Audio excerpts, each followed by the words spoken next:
life on other planets? Do you think there's life on other planets? Oh, I don't know. Would you like to think about it for a second? Oh, not really. Tell me, do you think there is life on other planets? Well, I'm not quite sure, but I suppose it would be. No, he seems definitely. You seem definitely. How do you see this life and where? Oh, I've seen a flying saucer. You've seen one? Yes, Where was definitely. At Lane Cove, When was this? 1953. You don't think this is a figment of your imagination? Several other people with me saw it. You all had the same figment. What did it look like? It was standing up there, still, Just suspended in space. with colours.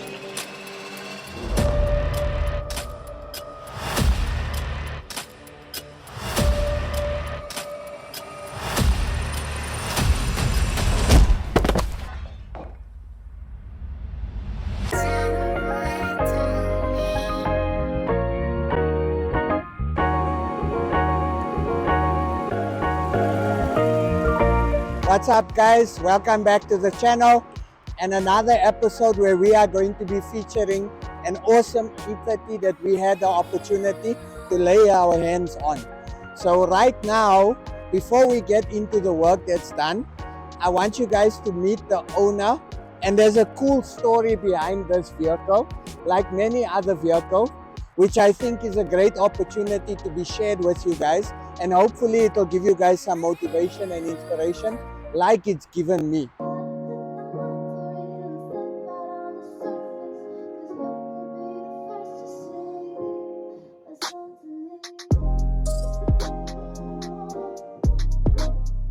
Test 1 2. Hey, how's that voice? Hey man, it's That's excitement. That's a 702 voice, bruh. Okay, guys. So like I mentioned to you, this is a very special feature for me because of the story behind the vehicle. Right now, I'm standing next to the LAKEY owner, who has become a very close friend of mine. And I say close friend because when you're in this game and you build relationships with people, there's certain clients that you take a liking to. Sorry, I'm not saying I don't like all my clients, but there's certain clients that you just enjoy talking to and you enjoy sending feedback to them because they're so positive and they have a positive outlook. So I'm going to introduce you to someone that is very special to me. What's up? How are you, bro? What's up, Chip? Lekker, man. So say hi to the viewers and Hello introduce everybody, yourself. my name is Karabo and I'm an E30 lover. Nice, 100%. We mentioned that this car has a special story. Please share the story with the viewers. So this E30 actually belonged to my father. And one day he was having brakes changed and his mechanic decided to do a test drive with the car and ended up in a prank. He actually had damaged the front suspension and unfortunately my father fell out of love with the car afterwards. The car parked in the yard for more than 15 years, believe it or not. Yeah. And he kept buying other cars, but I could see that the love for the car was now gone. So I thought to myself, the one day I'm actually gonna take this car and surprise him and make him at least enjoy the car to a point where he never got to really enjoy it, you know? So that's what made me take on this project. Here we are today, and I actually had met a few car builders before, but we weren't as passionate about the build until I went on Instagram and I found a guy who owned Chicano Customs. Nice. And then I explained the story of how I want the car to be, and I think you also know the story. Yeah. You never look back.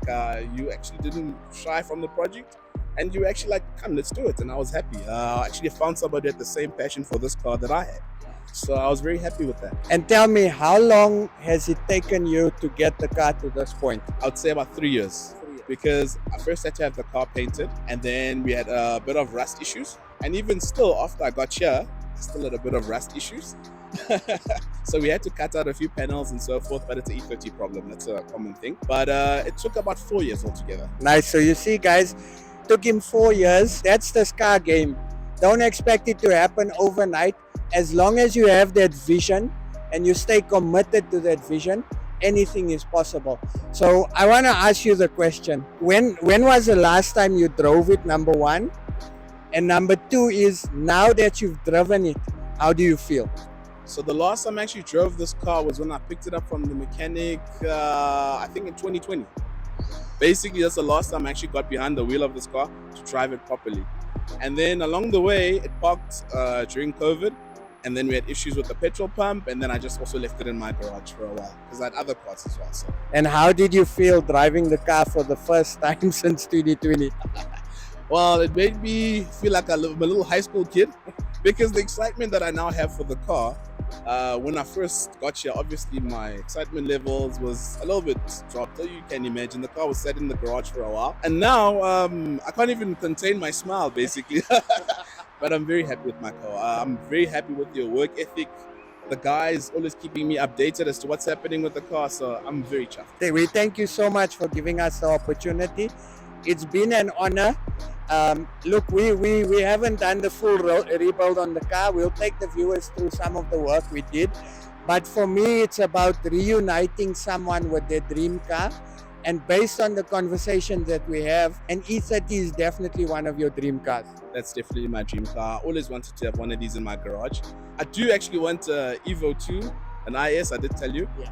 But obviously, to get to these cars, you have to wait a little bit, save a little bit of money. That's how it works. And obviously, if you drive an E30, you know that they are cars that need constant attention. So I'm very happy with the car that I've got. So yeah. Perfect, 100%. Guys, that was Karabo. Amazing story. I love hearing stuff like this because it's a reminder for me also. And I say a reminder for me because sometimes when we build cars, you go through challenges and sometimes the owners put pressure on you and they don't understand that the cars are old, there's a lot of work, there's a lot of hidden surprises. But to work with someone like Karabo that's allowed us to do our thing, you know, it's really, thank you so much for that, bro. It's been an honor. I need to tell you guys something that happened that was like a freak accident. So last year, December, we had a super freaky accident. I'm building cars for many years. It's never happened before. If you look onto the right-hand side corner, you'll see a bakkie that's screeching on the highway. And then you'll see a tire fly over the fence into our property and damage 3 cars. I just left to go home. My guys are locking up and they heard this loud bang and phoned me and they're like, something happened at the shop, please come back. I came back to the shop and we were trying to piece together how this actually happened. We checked the video and we were amazed. But luckily, obviously, you were very, no, I won't say chilled, but I called you immediately. Yeah. And when I called you and I asked you to come through, what went through your mind? Well, you know, at first I thought it was a practical joke because I remember I was putting my son to sleep and then I get a call from you. And it took me a while to answer because I was still trying to put him to sleep. And eventually, when you told me what happened, I was actually in disbelief. I couldn't believe what you told me. I'm like, did this man mess around with my car and roll around in it? I don't know.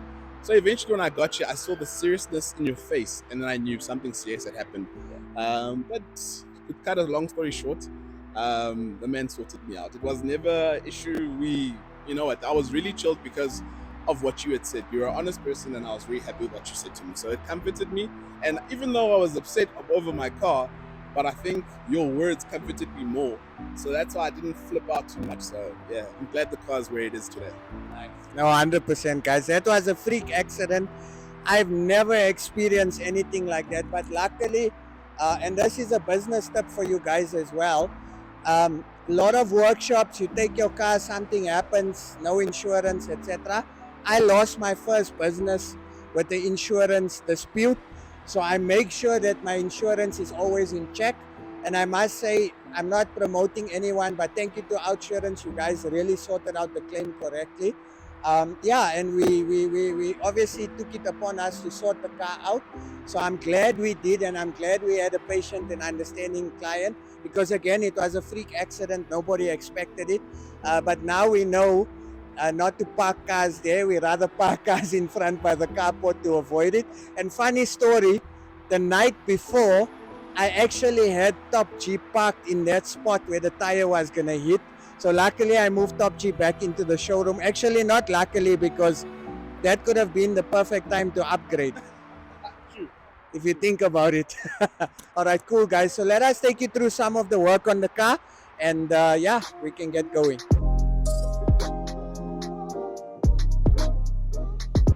Okay guys, so on this particular car, the work description wasn't as intense as other cars. So our focus point was to get the car running. As you heard, the car was not running. So we needed to sort out the braking system. So we reconned the complete braking system. We redid the suspension. We also reconned the power steering. The power steering never worked before, so now we reconned it. We also picked up a lot of hidden issues, like the airflow meter gave us issues. We purchased a few second-hand afflometers. The problem is when you purchase second-hand afflometers, nobody gives a guarantee. So it's like a lucky packet. If you're lucky, you get a good afflo. If you're unlucky, you lost your money. So that was the case with some of the parts we had in stock. So when we tried different afflometers, it was an issue. Called Karabo, asked him, look, this is the two options. We can go dictator or we can go with the afflometer. This is the pricing options. Karabo then requested us to go with dictator. The nice thing with the dictator is the car would be running better in terms of fueling, and also we eliminate the problematic afflometer issue. We also did an induction kit and launch control. The dictator was fitted by the legendary Uncle Dino. If you know cars and you know E30s, you know Uncle Dino is a legend in the E30 game. So we send all our dictator work, etc. to him. So he sorted us out. Another aspect as well that we needed to do on the car was to get the stance correct. So we gave the car a 40mm drop all round, and then the car was running perfect. The interior was tacky, the interior was bad.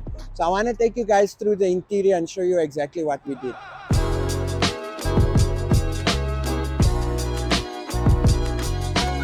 Now, like I mentioned, interior is where you spend most of your time. So I showed Karabo a few options and he settled for the Scorco Vibe, which was or actually not the Scorco Vibe, it's a little bit different because on Scorco we're running Alcantara sides and M-Rain fabric in the center. On this car we went with the A-grade genuine leather on the sides, factory piping style, so the seat still looks original with your double stitch in the center. So seats and panels covered in the M-Rain fabric as well as the genuine leather sides. We then wanted to give it some Chicanos flavor and we went with an Alcantara roof liner. We covered the A pillars and the C pillars in Alcantara and we left the B pillars in leather. We also changed the carpet. Ideally, we wanted to go with a black carpet, but the reason why we went with the gray carpet is to kind of tie in with the gray in the center of the material. We replaced the dashboard with a recon unit. We did the backboard and we installed a very decent basic sound system, which consists of an Alpine Bluetooth car radio, upgraded speakers in the front, upgraded speakers in the back, 5-channel amplifier with a single 12-inch sub.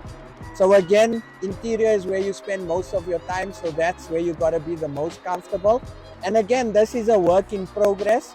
Karabo's idea was just to get the car running and presentable so that he could use it, enjoy it.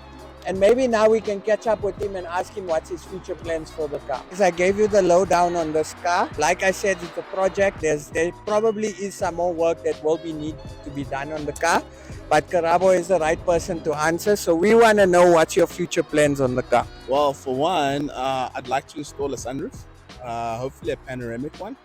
But obviously, there's little technicalities when you're installing a sunroof, as I learned from you as well. So that's what I'd love to do. But then in terms of keeping the car, I'd really love to keep it for a while. I mean, I've got a young son, so one day I'd love him to appreciate E30s as much as his dad does. So that's one of the plans for the cars. Also, angel eyes. I'd like to get some angel eyes on this car. I think it would suit it, especially with the color of this car. And once you put angel eyes, especially in the dark, it would really look great. Perfect. So again, the thing that stood out for me is passing it down to his son, just like his dad passed it down to him. And that's the thing about this car game and this E30 game is when you build it, you're building it not only for yourself, but for the next generations to come to enjoy it, because you can't enjoy it. Let's try that again.